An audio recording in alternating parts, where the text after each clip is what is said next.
Max Gorlin, Melbourne Football Club. You're listening to the Coaches Panel. This is Nat Fyfe from the Fremantle Footy Club. Trent Cotchin from the Richmond Footy Club. Scott Pendlebury from the Collingwood Football Club. You're listening to the Coaches Panel. Patrick Cooch from the Carlton Footy Club. It's Rory Sloane here from the Adelaide Crows. This is Tom Mitchell. You're listening to the Coaches Panel. Hey friends, you got MJ from the Coaches Panel. I hope you're well and enjoying another episode of the 50 Most Relevant. Today, number 22. Christian Petracca is who we are talking about. And whenever we talk demons, we probably should get Kane on. So we've got him back on this episode. What is this now, mate? 3 episodes in 4 days from you? You're working me a hard, nice hostile MJ. takeover. I like it. Nah, it's a great series, MJ. You know I want to support it whenever I can. And this is a guy that we actually did a trade in a keeper league a few years ago, and it's Christian Petracca. So I do have to always come on and talk about him. And I think he's super, super interesting because ever since SuperCoach and DT adopted these mid-season DPPs like AFLFantasy did beforehand, you got to start racking your brain on who are some of the guys that I might want to pick up or save a spot for in the year. And as we sit here now, again, late Jan, this is one of those guys that I think, like Bont last year, like a Bailey Smith, like a Luke Parker, as we start getting to round 6 and maybe even 12, this is a guy that I would not be shocked if he gained forward status. 100%. And he's a superstar of the competition. He's someone that we've considered in the past years with just midfield status. So how it shakes out will be interesting. And I know we're going to touch on a few of those things that have changed and mixed up in that Melbourne midfield in recent time and his role off the back of it. But he's a scorer. No He's doubt. shown the ability to have a big season. No doubt. Sometimes he squanders SuperCoach scores with his disposal efficiency, but sometimes it balances out with the mercurial stuff that he can do, the cleanliness he can show in contest. And the last 3 years, MJ, he's been at the pointy end. He's been some good as you can ask across. Yeah, and there's been reasons, hasn't there, that it's maybe could have been bigger and it hasn't. Yeah, absolutely. Last year, his top score in AFL Fantasy and Dream Team was against the Western Bulldogs. It was a 142, while a 189 last year was against the Adelaide Crows in SuperCoach. That's a career high score from him. When you've got a guy with the potential that is rubbing up to the edges of a 200 as a career high, now all of a sudden, even if he might not boast the 140 frequency of his teammate in Oliver, he might not boast the frequency of ceiling of a Neil. He just has to pop up that high a couple of times, which he did last year, by the way, and he's right in consideration. 153 is his career high average in AFL Fantasy and DT, by the way. Comes against the Crows' crosstown rivals, Port Adelaide. He's going to set you back after an average of 102.5 in AFL Fantasy at Dream Team at 908,000 in AFL Fantasy and just a touch over 930K in DT. While SuperCoach, his average of 112 has him at a price point of just under 620,000. He's just elite in so many different areas. He butchers the ball from time to time, but that's not because he's a bad player or a bad kick. It's more, he's just trying to do too much sometimes with a football in hand. He's so damaging at stoppages. He's so damaging when he gets a yard of separation against any opposition midfielder or opposition defender. And when he has the ball, something is happening for Melbourne. Last year across the AFL, he ranked first in the league for game averages, for goal assists and inside 50s. Really important for Melbourne, who arguably their forward 50 didn't quite function last year. And he also finished inside the top 20 for the entirety of the league for meters gained, disposals, and contested possessions by average. Last year in Dream Team and Fantasy, ranked 14th for mids currently with that 102 average. 9th for mids for total points and 11th for total points across the competition. This is a guy who even in people's eyes goes, hang on, he only averaged 102 and he's 11th overall for points. Yeah, he's consistently finding ways to score for you. While in SuperCoach, he's ranked 8th for mids with that average of 112. 7th for mids for points and 9th overall for SuperCoach for points in 2022. If you want to break those down into some more specific numbers, 13 Dream Team and AFL Fantasy tons last year, 5 over 120, 4 over 130, and the 5 scores under 80. While in SuperCoach, 12 tons, 8 of them over 120, 7 over 130, and just a couple of scores under 80. And one of those was round 11. The whole talk came that week was he's not well. He's got a virus. He's not well. And in that game, a lot went wrong for Melbourne. Not only did he deliver a 40 in Dream Team and Fantasy and a 53 in SuperCoach, but after averaging 110 plus across the formats for the first 10 weeks, both he and his football club probably have their worst game of the season. Yeah, it was the first time they'd lost MJ in a long, long time. I think it was 17 games on the trot, and it was just a dirty day. You could tell he wasn't right. He was trying to be out there and provide a rotation, but he just wasn't his usual self. And Melbourne lost the next 2 as well against, a really good Sydney and Collingwood team as well. So looking on what we knew was going to happen going forward, to lose to Freo, Sydney and Collingwood, the way they were playing and the way Melbourne was sort of trending, it probably wasn't a surprise, but it was that sort of patch of the year where Petracca was really, really disappointing. But it provided a no-brainer, particularly in SuperCoach, off the bye, freshen up. And you look at what he did post-bye, 103 in DT, 121 in SuperCoach. So that's the gap you love to see. And something that jumps out to me, MJ, because I do think he's more of a SuperCoach guy. I just think he's so much of a match winner that you expect that to be shown and evidenced in his scoring in SuperCoach. And I look at 2021, averaged 1.2 goals a game, 0.8 behinds, and averaged 2.8 shots at goal a game. So there's almost, on average, one whole shot at goal that didn't register a goal or a behind. And his goal accuracy was 40%. Jump forward to 2022, it was 0.8 goals and 1.3 behind. So a complete inverse of what it was in the 2021 season. Amazing for goal assists. 1.2 goal assists is incredible. But that goal accuracy was down at 27.5%. And that's the reason I think there's a bit of a bounce back, is a lot of those things you see, they fluctuate. And that was so far and away his worst goal accuracy. His worst goal accuracy before that was way back in 2016, which was his first season playing AFL, and it was 34%. So a lot of that's just sometimes how it rolls, isn't it? You just miss a couple. The next year you make a couple. But he's so damaging in that forward half. Yeah. Now, clearly the thing that may hamper him, and while I thought that, he's still got a fair dose of CBAs, there was a dip in round 20 onwards. Now, I'm not going to look too much at the finals, because while they were back up, he was playing injured. In Sydney, he had a fracture in his fibula. That's right. Wasn't himself really in that game or the Brisbane game. But if you just look at that sort of final 4 weeks, 20 through to 23, it did dip. It was 50% CBAs in those 4 games. Yeah, 50%. Now, that's still a good number. That's not a overly scary number. And the SuperCoach scores were actually better than that back half I read. They're slightly up from 103 to 104 in the last 4 games, and 121 SuperCoach to 122. So there was still some great scores in there, and we know largely why. In that time, 1 goal 2 against Collingwood, 1 goal 1 against Carlton, 2 goals 1 against Brisbane. Like, that's just what he does. He's so dynamite in both ends of the ground. And maybe for someone like Christian, if he can eke even more time on ground out there, playing in that forward line, maybe he can keep that scoring up. But clearly the big ticket item, MJ, is if he gained that forward status. He becomes a game changer. Comparable, certainly in SuperCoach, of matching it with where we forecast Josh Dunkley could be.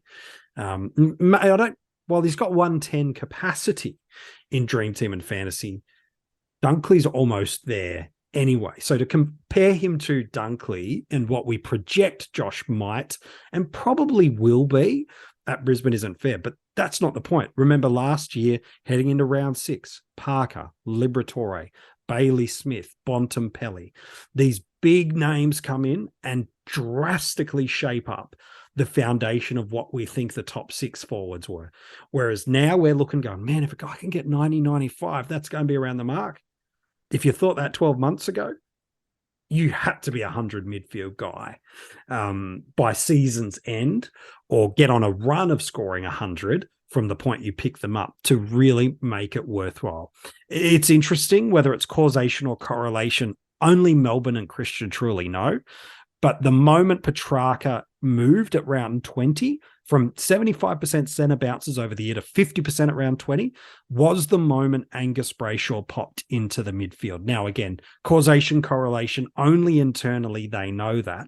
But it wouldn't surprise me if in the thoughts of Melbourne, they go, where did we play well last year? I think their defence, for the most part, held up to doing what they should have done. I think their midfield, for the most part, held up to doing what we'd expect them to do coming off the back of a premiership. It really did feel like that forward line didn't function as cohesively as it did in that premiership season. Now, again, to win a flag, so much has to go well, and everything gelled with Ben Brown and Bailey Fritsch, Keziah Pickett, like everything worked. But last year it just didn't. And I can only but speculate that internally for the Demons, it was Christian's good in the midfield, but if we can get him forward of centre, this is where he can not just be an elite player, he can break the game open for us. So it doesn't surprise me to see that these lines all point to, man, if we can get that 60-40, 50-50 split, we get a more damaging outcome on the scoreboard, a more damaging outcome for fantasy coaches. And as you've alluded to, maybe, just maybe, we pick up DPP along the way. I think you're right, though, Kane, that we look at what he's done over the 2 years prior. We've now got confidence in what he is, which he is a 110 guy in SuperCoach. He is a safe 100 and probably should be pushing 110 plus in AFL Fantasy and DreamTeam. I suppose for me, it's everything points that he should be a 120 guy in SuperCoach, and he's not yet. So is there a reason for it, or is it just it hasn't hit? I think that's the thing that people are considering him in their starting squads are going, is he just like Bont from a few days ago? Is he just like Zach Merritt from a week or so ago, where he'll always be around the mark, but he's never demands a reason you select him until you get a value point. Look at him, when now it becomes not about how good he would be up to, but how much value he delivers for you. Yeah, and that's the thing that's always tricky, MJ, is that he does seem to give you a look at getting him at a pretty good price most seasons. You know, he'll throw in that game or that string of games that is poor. We mentioned the one this year that started with the illness. That was a really, really poor 3 weeks that made him almost impossible not to pick in SuperCoach. You look back at 2021, there's a stretch from round 7 to 9. In SuperCoach, you went 78, 87, 101. Yeah. Like those are stretches that will bring your price down so quickly. And especially when you're at the pointy end, it doesn't take much, especially when it's in that early part of the season. Yeah. And even in, that shortened season, he has a bit of up and down to him. Now, we know a lot of those big guys do because they've got that huge ceiling, but a Bont doesn't really give you a look in SuperCoach, does he? He very rarely has 2 bad games in a row. He might have, a poor game, which they all do. Or you have to have one of the games. MJ has to be your lowest. Yeah, that's just how numbers work. But he doesn't usually give you 3 games where you go, oh, he's so cheap. Whereas for whatever reason, Christian he has. But I still think he's got that big season in him. Yeah, I guess your caution is the real gold mine is the forward status. And you'd be a little bit frustrated if you started him. He plays the forward role. There's a bit of regression there, or it holds at about the 110. Because really looking at his season last year, he was a 117 guy in SuperCoach. It was just that 3-week stretch. Yeah. Everything about his average speaks that he was better than that 112. But if he goes forward and he just gets that average clipped a bit and it sort of holds at what he's priced at, it's not really a great starting pick. It'd be nice when you can swing him forward, but you probably haven't maximized it as best as you could. No, not compared to the guys in the range in the midfield that you're picking It's him Green. over. It's Tom Green. It's Tom Mitchell. It's that guy you think's going to make the jump. If they make the jump and Petracca just holds, even if he gains the forward status, everyone's going to be jumping on board the forward status when it gets actually officially named. And that's the hard thing. In DT, the forward line's actually really competitive, as a lot of those guys can push 100, let alone if someone else row gets it. But I think he's more of a see how the season plays out, because he's just a bit of a tweener. I'm not sure if he didn't get the forward status, is he someone I really, really want in my midfield? I think in SuperCoach, he'd probably be ranked for me in that top 8 bracket. He'd be right, probably 7th or 8th. But he's probably at the bottom of that, though, isn't he, too? It's if I end up with Petracca, it's not a disaster, but is it in my dream lineup? Do I want him? And if you're picking him in the expectation he picks up forward status, well, that's dangerous to hope for a DPP allocation. You can. It would just be hard, MJ, for me to see him averaging 120. Yes. And gaining the forward status. Correct. At, say, round 6 or 12. Or even just gaining the forward status at all. That's what sort of concerns me, is your two sort of wins. Your win scenario is that he doesn't gain the forward status and he just becomes a 110 DT and a 120 SuperCoach guy. And he's in that top 8 mids. You've got a bit of value and he's ticking away. I think the real winner, though, for a lot of people is going to be gains the forward status after playing forward. And then that midfield time ramps up, or if there's an injury, you start to grab him. Because I think if he just goes what he's sort of priced at, I don't see his ownership climbing very much in the season, unless he has a real run of stinkers again and he's just too cheap to ignore. I think that's what you're looking for. But I don't think people would go, I've got to get this guy into my team if he just does what he's done in previous years, because it's very good. But it's very not good. I need this guy in my team. Season defining at this price point. He must elevate himself to the next year. He must do. And that. MJ, you know as well, having owned him in the past, great VC guy. Great VC. But can be scary throwing him the seat, because you don't feel confident. No, sometimes the roller coaster, and sometimes it's actually like, well, Melbourne's just winning. And he they just don't sort of need gets him to be that guy. Yeah. And that's the thing as well that probably clips him a little bit, is he's so good, but it's not the easiest. Like, sometimes it's the actual hardest matchups that he just destroys. He's a big game player like that. Yeah. And sometimes when you think, oh, here we go, this is the lay down, Petracca captaincy, he can disappoint. So he's awesome VC, and Melbourne do get, a decent amount of early games now. Not back in the day when it was a Sunday special for Melbourne every year, but it's not quite that same level of confidence that you go, damn, VC failed here. I'm given who are my options? And I think at that price bracket, especially in a starting squad, you don't have many options. You don't have many options at that time of the year. So you really need guys you can rely upon. So for me, he's more of a wait and see. The forward status is the dream scenario. I still think he's a really good scorer in the forward line role, or even a 50-50 split role, but it's probably not greater than what he's averaging. And you're going to have him in a midfield slot for at least the first 6 games. Yeah. To start him, you believe that hot run we saw after the bye last year and pockets of 2021, and big pockets, by the way, of 2021, is true for the season proper. Otherwise, you're doing what Kane and I are talking about in this episode, going, oh, I'm watching him. Because if one of two things happen, a stinky game or two, he's value, because his scoring, due to his durability, he hasn't missed a game for 4 years. Don't discount the fact that historically he is there. He's missed 1 game in 6 seasons. This is why in Dream Team, he's so high up every year in the total points, because he doesn't miss. He's so incredible after missing his whole first season. He just doesn't miss games of football. So the narrative is, if you're on him, you think he's elevating himself 5 to 10 points per game and is a VC and a safety C option for you in the first 6 to 10 weeks of the year. If the answer to you is no, I don't think he's that, that's okay. He now becomes the upgrade target, and you're waiting for 1 or 2 slow games, drop 50, 60, 70, $80,000 and jump on. Because as you've seen for the past 3 years, he's around the mark.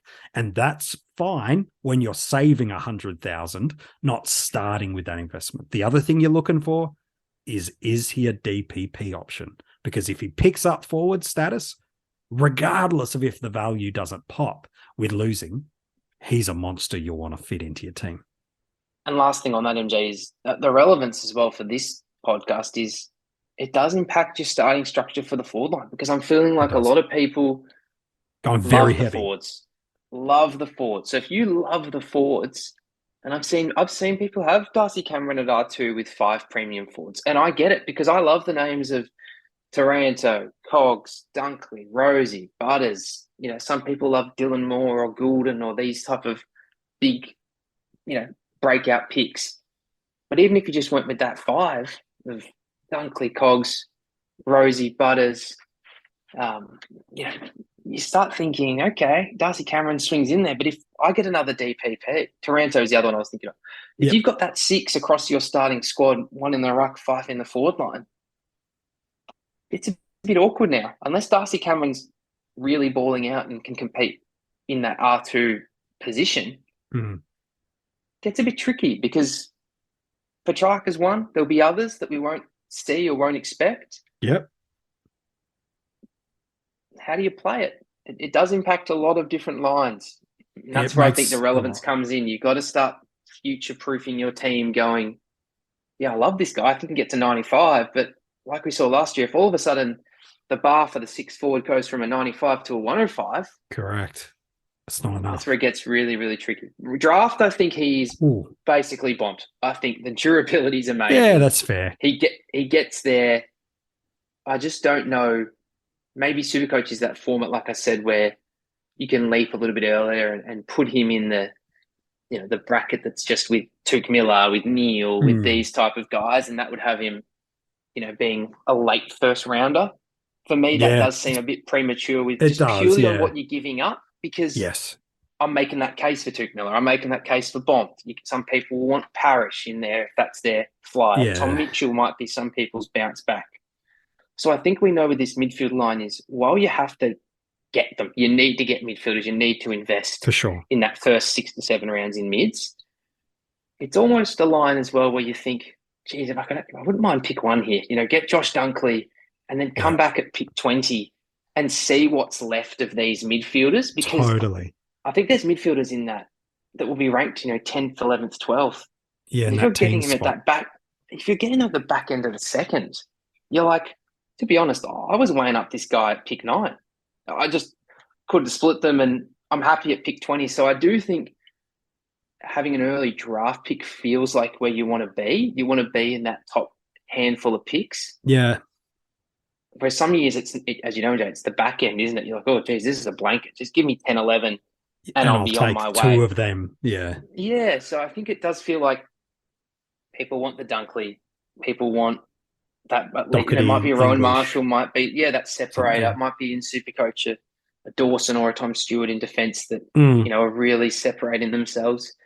But I feel like for Petracca, you love the durability. He gets to tick over a Parrish for mine just for the certainty of the side and all those type of things. Yeah. This is a top 5 player in the comp. So without question, I look at off previous season's average, he's ranked 8th in SuperCoach for mids.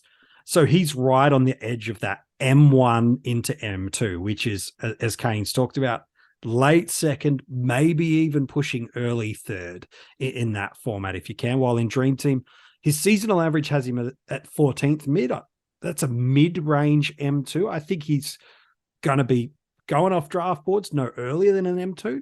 You might get lucky as an M3 if you go heavy mids and others are securing other lines. But again, it's back to you want to be at the front quadrant of the first round, and it's in the turn back around of picks 2 and 3. For those early draft picks, you're hoping for him there. If you're at the back end of the draft and you're desperate to own Petracca, I honestly think you're probably just going to overpay for him. Even in SuperCoach, when you think about the guys that are ranked beneath him by just by sheer average points last year, and again, as good as he was, is just by sheer average points, is there some very, very good names that are beneath him. Andrew Brayshaw is one of those. Jack Steele is another of those that if you're using rankings of previous season averages, I think people will find a way to let him drift to an M2 in that format, which is awesome. Because as I said, right at the top of the episode, when it comes to Christian Petracca, where has he really ended the past almost 3 seasons? Pretty much a safe top 10 point scorer in that format. And you got the forward status, MJ. That's as a potential game. That's your little golden ticket. You know, that would put him over an Andy Brayshaw for mine. That would probably put him, you know, Steele is a guy that probably can go over the top of him, but there's a few that you'd be thinking, this is all pretty even footing here. Why don't I just take the fly that if Petracca gets the forward status and he's going 107, 108 with a forward status in SuperCoach, or even low 100 in DT with the forward status, that's huge. That's a separator. So maybe if you do land him, you take that extra mid and just hope that you can slot that extra mid on the field and take off a forward. So he gives you a bit of flexibility. You've always got to weigh that best case scenario is Petracca forward status plus a 110 DT and 120 SuperCoach average, and you've almost got a guy that's the number 1 pick in draft. That is a genuine scenario. Yeah. But how do you balance it with everything else that you're giving up? Because that's always the hard thing with draft. Unlike salary cap, everyone's only owning one of the player. You don't get to just, you know, move your team around and go, yep, I like him and him and him. It's like, no, you're going to have to make a call and choose him over someone or let him slide for someone else. So he's fascinating. His volatility makes him both intriguing to start because he can get you off to a flyer, but also terrifying too, that if you know there's a dip coming and everyone just gets this massive discount, it's really, really painful as you're trying to chase a premium that really they've got that you haven't, that is not going anywhere in price and producing good scores. So he is someone like we saw last year. If he goes bang, it's big. It's big, big scores. But we just haven't seen that consistency across the board. No, it's very, very true. Hey, mate, as always, some ripping work from you. Thank you for your thoughts today on Christian Petracca. No problem. If you want to go and read the article on CP5, it is online for you now at coachespanel.tv, along with all the other players. We've revealed almost 30 of them so far this preseason in the 50 most relevant. If you're enjoying these podcasts, leave a 5-star rating and review. And if you want to join our Patreon supporter group, not only can you become getting early access to these podcasts, but you can also get access to hidden groups, exclusive articles and podcasts, and a bunch of other different tiered rewards based on the level you support at. You can find them out through the year as you join our Patreon supporter group at coachespanel.tv. Well, it's getting pretty close to the top 20 players in the 50 most relevant. Tomorrow, we hit a guy that not just this time, 12 months ago, no one would have ever thought about. But I would say even in the month of July, if we'd said this player's name would be in the top 25 players of the 50 most relevant, you would have been like, why? Here's a couple of things. If you've been a follower of the coaches panel over the past, half to 2/3 of a decade we've been in existence, this guy's actually been in the 50 most relevant before. He's currently in a fair amount of sides. Like when I say it, he's top 10 in a couple of formats. Who is he? And that's in ownership percentage, by the way. Maybe not in scoring. Who's this guy that we're alluding to? I'll tell you tomorrow as we talk about this player in the 50 most relevant.